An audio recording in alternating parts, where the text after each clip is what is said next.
Hello বন্ধুরা, welcome back to my channel. আমি তোমাদের ফেভারিট বিউটি ব্লগার পূজা।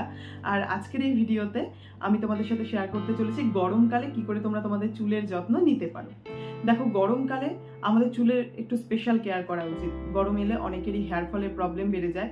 গরম এলে শীতকালে যে তোমার ড্রাই ড্যান্ড্রাফ ছিল সেটা এখন একটু ভিজে ভিজে হয়ে যায়, এবং তোমার যখনই মাথা চুলকোতে থাকো নখের মধ্যে সেটা চলে আসে, যেই কারণে তোমার চুল দিয়ে দুর্গন্ধের সমস্যাও হয় এবং তোমার চুলে কিন্তু নানা ধরনের সমস্যা হয়। অর্থাৎ আমাদের স্ক্যাল্পটাকে সুস্থ রাখতে হবে। স্ক্যাল্পকে সুস্থ রাখলে চুল এমনিতেই ভালো থাকবে। দেখো, আমার যে পার্সোনাল হেয়ার কেয়ার টিপস সেটাই আমি তোমাদের সাথে শেয়ার করছি, যেটা ব্যবহার করে আমি উপকৃত হয়েছি। আমার হেয়ার ফল বন্ধ হয়েছে, চুলের কোয়ালিটি ভালো হয়েছে, মাথায় নতুন চুল গজিয়েছে, সেটাই আমি তোমাদের সাথে শেয়ার করব। আশা করি তোমরাও উপকৃত হবে। তো বন্ধুরা দেখো, গরমকালে আমি বলবো তোমার মাথায় তেল দেওয়া একটু কমিয়ে দাও। বর্তমানে তুমি যদি হেয়ার কেয়ার স্পেশালিস্টদের কাছে যাও, ওনারাও কিন্তু এখন এটাই সাজেস্ট করবেন যে চুলে একটু তেল কম দিতে হবে। তেল তুমি চুলে তখন দাও যখন তোমার মনে হচ্ছে যে তোমার চুল প্রচণ্ড ড্রাই হয়ে গেছে, অথবা যখন তোমার মনে হবে যে তোমার মাথা ব্যথা করছে, একটু তেল দেওয়া উচিত, তুমি তখনই তোমার চুলে তেল দেবে। হ্যাঁ, আমি জানি এটা একদম পপুলার যে হেয়ার কেয়ার টিপস তার থেকে টোটালি আলাদা। বর্তমানে আধুনিকে বিজ্ঞানীরা এটাই মনে করছেন, বা হেয়ার কেয়ার স্পেশালিস্ট যারা তারা এটাই সাজেস্ট করছেন একটু তেল কম দেওয়ার কথা। বিশেষ করে যাদের হেয়ার ফলের সমস্যা বেশি তাদেরকে তো এটাই বলা হয় যে তোমরা একটু তেল কম দাও। এবং তার বদলে তুমি তোমার স্ক্যাল্পটাকে পরিষ্কার রাখার কথা চিন্তা করো। সপ্তাহে 3 দিন করে তুমি শ্যাম্পু করো, সপ্তাহে 3 দিন অর্থাৎ একদিন অন্তর অন্তর।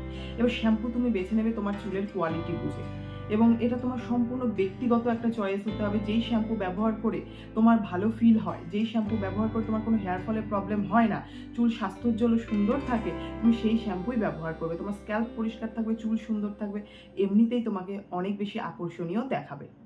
তো বন্ধুরা, তোমার প্রথম প্রায়োরিটি হবে তোমার স্ক্যাল্পটাকে হেলদি রাখা এবং তোমার চুলটাকে পরিষ্কার করা। এবার শ্যাম্পু করলে শ্যাম্পুর পাশাপাশি তুমি কন্ডিশনার ইউজ করতে পারো, কিন্তু গরমকালে তোমাকে প্রত্যেক দিনই কন্ডিশনার ইউজ করতে হবে এর কোনো মানে নেই। তুমি চাইলে কন্ডিশনার মাঝে মধ্যে স্কিপ করে যেতে পারো। আমি যেমন পার্সোনালি সপ্তাহে হয়তো একদিন বা কোনো সপ্তাহে 2 দিন কন্ডিশনার ব্যবহার করলাম, নয়তো শুধুমাত্র শ্যাম্পু করেই আমি ছেড়ে দিই। কিন্তু হ্যাঁ, আমি ভিজে চুল কখনো আঁচড়াই না। আমি চুলটাকে অন্তত এয়ার ড্রাই করে নেই বা টাওয়াল ড্রাই করে নেই, এবং তারপর হালকা সিরাম নিয়ে নিই। সিরাম নিয়ে আমি চুলের দৈর্ঘ্যে ব্যবহার করি, চুলের লেন্থে ব্যবহার করি, এবং তারপর ধীরে ধীরে কাঠের চিরুনি দিয়ে আমার চুলটাকে ডিট্যাঙ্গেল করি। এতে করে আমার চুলটা সহজেই ডিট্যাঙ্গেলড হয়ে যায়, মানে সহজেই আমি জট ছাড়িয়ে ফেলতে পারি। চুলটা সিল্কি শাইনি সফট এবং ম্যানেজেবল থাকে, আর আমি আমার চুল টাচ করতেও খুব ভালো ফিল করি। তো আমি তোমাদেরকেও এটাই সাজেস্ট করবো বন্ধুরা, প্লিজ অবশ্যই একটা ভালো মানে হেয়ার সিরাম ব্যবহার করো। কিন্তু হ্যাঁ, যাদের চুল প্রচণ্ড অয়েলি তোমরা চাইলে হেয়ার সিরামটাও স্কিপ করতে পারো বা খুব সামান্য পরিমাণে ব্যবহার করতে পারো। এমনিতে আমার নর্মাল হেয়ার, সো আমি কিন্তু হেয়ার সিরাম ইউজ করতেই পারি। তো এই ছিল বেসিক হেয়ার কেয়ার রুটিন।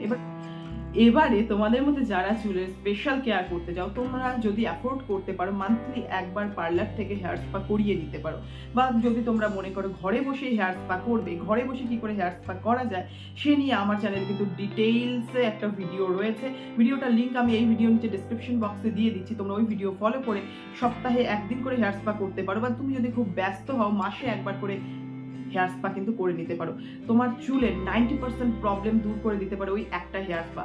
প্রচুর মানুষ, হাজার হাজার মানুষ এই হেয়ার স্পা ট্রাই করেছে, উপকৃত হয়েছে, এবং ফিডব্যাক ভিডিওর নিচে কমেন্টে তোমরা কিন্তু পেয়ে যাবে। তোমাদের মধ্যে যারা যারা আমার চ্যানেলে দেখানো হেয়ার স্পা এখনো ট্রাই করোনি, প্লিজ ট্রাই করো, তোমরা কিন্তু দেখবে অনেক উপকৃত হয়েছে।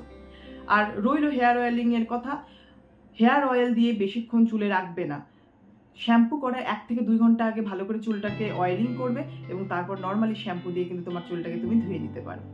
ব্যাস, তোমার কিন্তু হেয়ার কেয়ার রুটিন কমপ্লিট হয়ে গেল। এবারে আমি বলবো প্রত্যেক দিন এনাফ জল পান করো। হ্যাঁ বন্ধুরা, তুমি ঠিকই শুনতে পারছো, সঠিক পরিমাণে জল পান করলে তোমার চুল, তোমার ত্বক সবই ভালো থাকবে। এবং তার সাথে পুষ্টিকর খাবার খাও, সবুজ শাকসবজি খাও, এবং সব মিলে কিন্তু তোমার ত্বকের মধ্যে প্রভাব তুমি বুঝতে পারবে। তো আশা করি এই সহজ সরল এবং সিম্পল বেসিক হেয়ার কেয়ার টিপসগুলো তোমাদেরকে উপকৃত করবে, তোমাদের চুল ভালো রাখতে সাহায্য করবে। যদি তুমিও সেটা মনে করো, ভিডিওটাকে একটা লাইক করতে পারো, ফ্রেন্ডস আর ফ্যামিলি মেম্বারদের সাথে করতে পারো শেয়ার। দেখা হচ্ছে নতুন ভিডিওতে, ততক্ষণের জন্য বাই। সবাই খুব ভালো থেকো, সুস্থ থেকো।